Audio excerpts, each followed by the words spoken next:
Subscribe कीजिए कामयाबी कैसे चैनल को और दबाएं बेल आइकन को ताकि आपको मिल सके हमारी वीडियो सबसे पहले।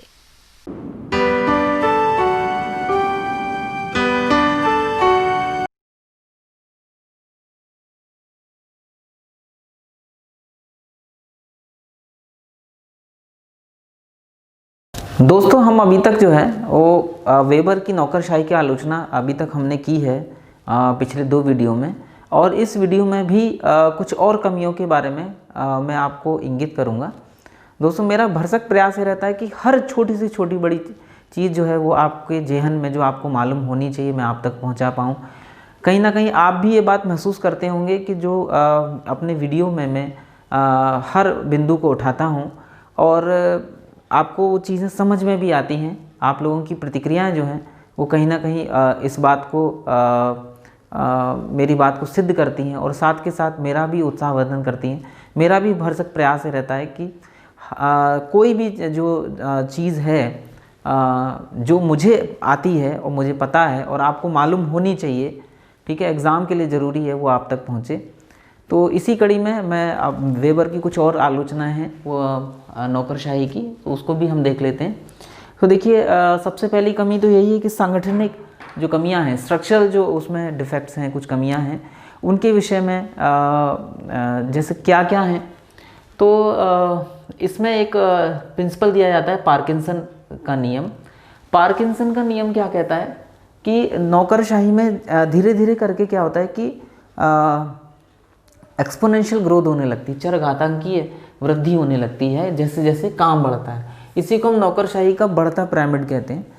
कहने का मतलब क्या है कि जब कोई एक कार्य बढ़ता है तो उसके लिए 4 नए लोगों की नियुक्ति करनी पड़ती है। हम कह सकते हैं एक काम के लिए 4 नए लोगों का प्रवेश होता है नौकरशाही में, और इस कारण से जो है वो नौकरशाही का ब्यूरोक्रेसी का जो साइज़ है वो बढ़ता चला जाता है।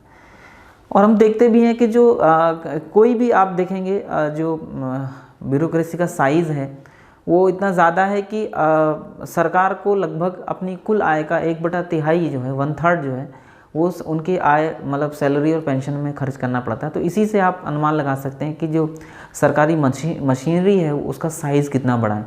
तो ये नौकरशाही का विशेषता है कि यदि किसी एक कार्य को हमें, नए काम को यदि हमें उसके लिए एंट्री देनी है तो 4 नए लोगों को एंट्री देनी होती है।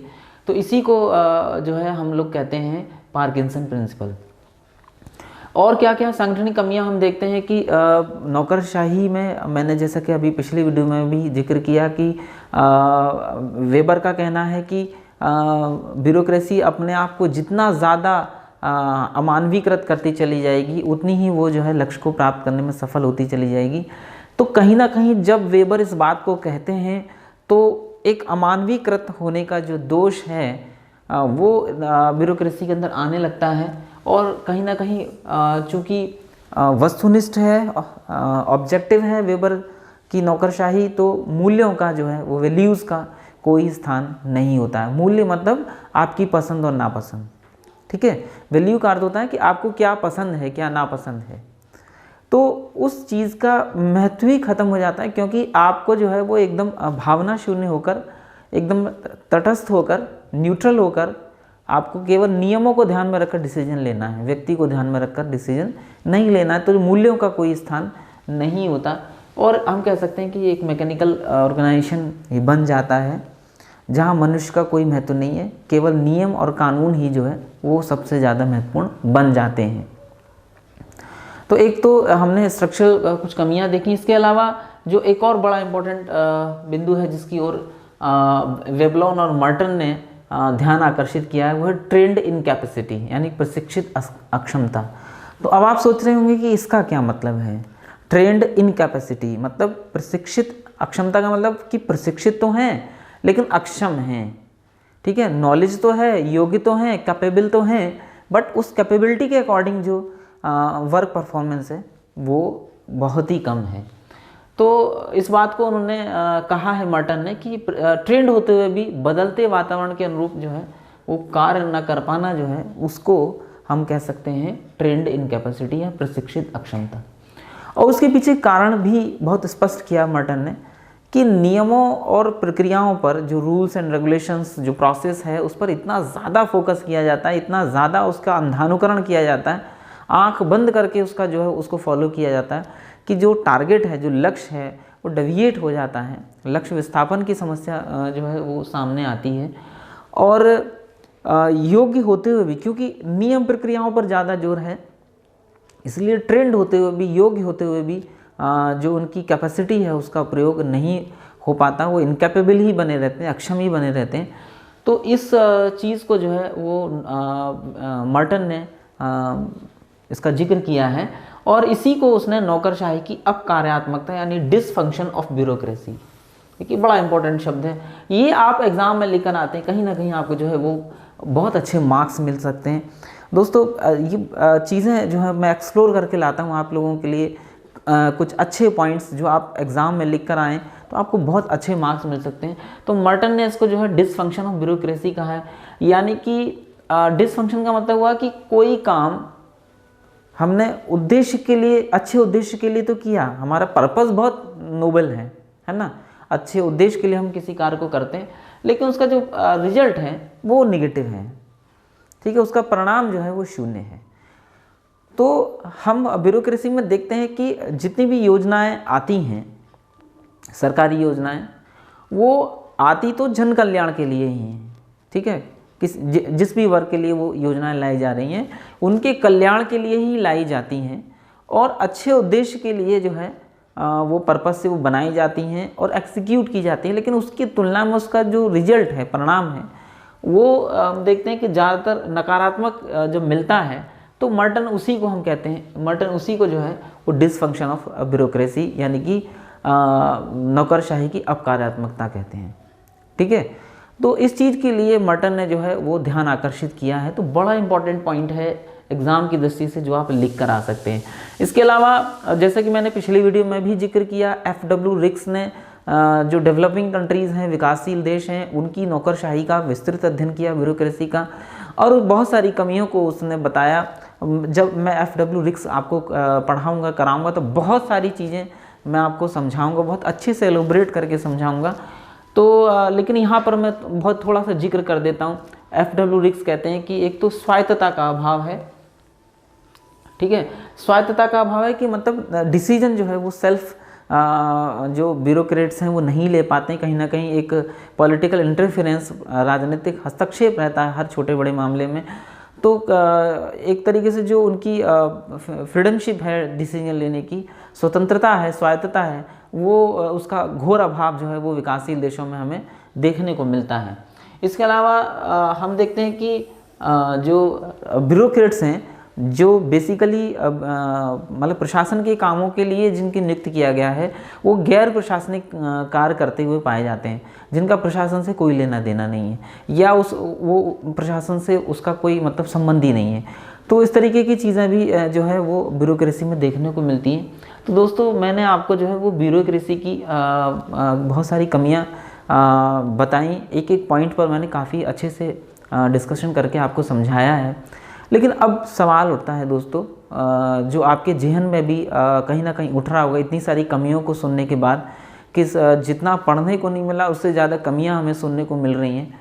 तो ये बात ज़रूर आपके दिमाग में है, लेकिन दोस्तों समस्या ये नहीं है कि कमियां हैं, असल बात यह है कि इन कमियों को दूर करने का प्रयास किया जा रहा है और किया गया है, और जो प्रयास किया गया है वो किस दिशा में है। कुछ लोग कहते हैं कि नौकरशाही में, ब्यूरोक्रेसी में एक सबसे बड़ी जो कमी है वो है उसकी यथास्थिति या यथास्थिति पोषक, मतलब जो जैसा चल रहा है ठीक वैसा ही चलता रहे। तो इस चीज़ के लिए नौकरशाही की आलोचना की जाती है कि वो स्वयं को बदलना नहीं चाहती। तो दोस्तों ऐसा नहीं है कि ब्यूरोक्रेसी स्वयं को बदलना नहीं चाहती, ब्यूरोक्रेसी स्वयं को बदलती है और तमाम रिफॉर्म्स जो हैं वो आते रहे हैं नौकरशाही में, ब्यूरोक्रेसी में, और उन रिफॉर्म्स के कारण जो है अब आप देखते हैं कि जो एक सरकारी प्रशासन पर, एक गवर्नमेंट एडमिनिस्ट्रेशन पर जो एक आरोप जो है लाल फीताशाही, भ्रष्टाचार और जो है वो मतलब लक्ष्य उन्मुख होने के बजाय नियम उन्मुख होना, इन सारी चीज़ों के लिए जो आलोचनाएं की जाती हैं वो बहुत तेज़ी से कम हो रही हैं। और जो एक कॉरपोरेट कल्चर के बारे में हम लोग कहते हैं कि भाई वहाँ डिसीजन बहुत फास्ट लिए जाते हैं और गोल ओरिएंटेड होते हैं, ठीक है, तो उन सारी चीज़ों को कहीं ना कहीं हम देखेंगे कि ब्यूरोक्रेसी में भी उसको धीरे धीरे करके लाया गया है। एक समय वो था जब सरकारी कार्यालयों की जो छवि थी एक बहुत ऐसे कार्यालयों के रूप में उभरती थी जो धूल धूसरित एकदम दीमक लगे गंदे कागज़ों वाले भीड़ भरे संगठन के रूप में की जाती थी। आज आप गवर्नमेंट तमाम ऑफिसेस देखेंगे तो वो भी बिल्कुल कॉरपोरेट ऑफिसेस की तरह एकदम चमकते धमकते हुए आपको, और हर चीज़ बड़े वेल तरीके से होते हुए मिलती हैं। तो ये कहना कि ब्यूरोक्रेसी खुद को नहीं बदलती कहीं ना कहीं गलत है। ब्यूरोक्रेसी अपने आप को समय के अनुरूप बदलती रही है। अब सवाल उठता है कि आखिर किस हद तक उसने स्वयं को बदला है, और उसी बदलाव का परिणाम है कि एक न्यू ब्यूरोक्रेसी नाम से एक नया कॉन्सेप्ट आया है, नव नौकरशाही। तो आखिर ये नव नौकरशाही या न्यू ब्यूरोक्रेसी क्या है, ये मैं आपको समझाने की कोशिश करूँगा। तो एक चीज़ जो है हमको आज जो समझ में आई कि इन सारी जो मैंने आलोचनाएं आपको समझाई बताई, अब हम ये जानेंगे कि जो आलोचनाएं की गई हैं नौकरशाही में वेबर की, तो क्या उनमें कुछ सुधार हुआ है। निश्चित रूप से उसमें सुधार हुआ है, ठीक है, उसमें काफ़ी चेंजेस आए हैं। और नौकरशाही अब कहीं ना कहीं आप देखते होंगे, जो पहले एक हम कहते थे कि उसका काम है कानून व्यवस्था बनाए रखना, आज आप देखेंगे कि वो फैसिलिटेटर हो गई है।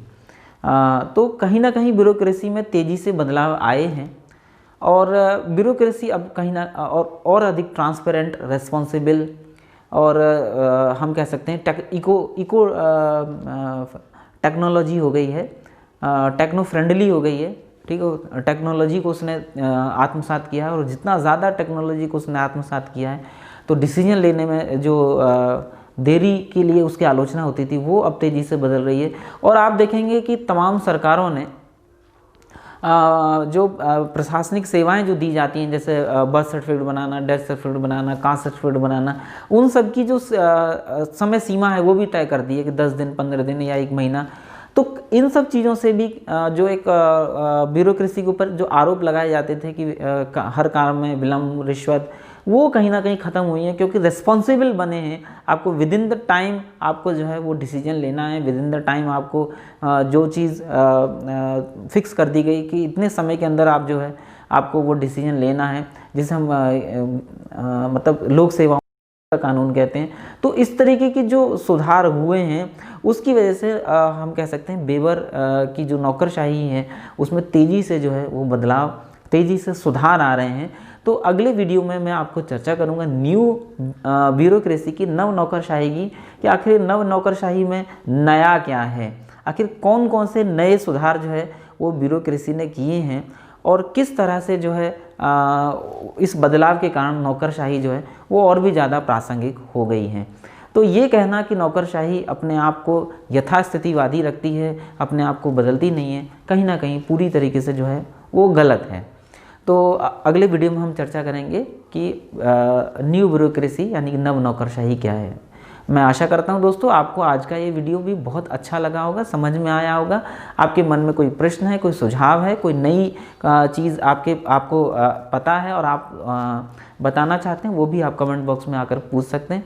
और यदि आपको ये वीडियो अच्छी लगी है तो ज़्यादा से ज़्यादा लोगों तक शेयर कीजिए, ताकि ये जो नोबल कॉज एक अच्छे उद्देश्य के लिए मैं जो वीडियो बनाता हूँ, और मेरा सीधा सा बहुत स्पष्ट उद्देश्य है कि जो चीज़ मुझे यदि आती है और मैं आपको यदि उसे बता सकता हूँ, सिखा सकता हूँ, और उससे आपको लाभ हो सकता है, तो इस कार्य में मुझे जो है एक आत्मसुख की अनुभूति होती है। तो कहीं ना कहीं मुझे भी अच्छा लगता है कि जो कुछ भी मुझे थोड़ा बहुत आता है उसका लाभ मैं आपको दे पाऊँ। तो इसी आशा और शुभकामना के साथ कि आपको ये सारी चीज़ें समझ में आ रही होंगी, और धीरे धीरे आपका जो कॉन्फिडेंस है पब्लिक एडमिनिस्ट्रेशन में वो बहुत तेज़ी से बढ़ रहा होगा। मैं अपनी वाणी को विराम देता हूँ दोस्तों, नमस्कार।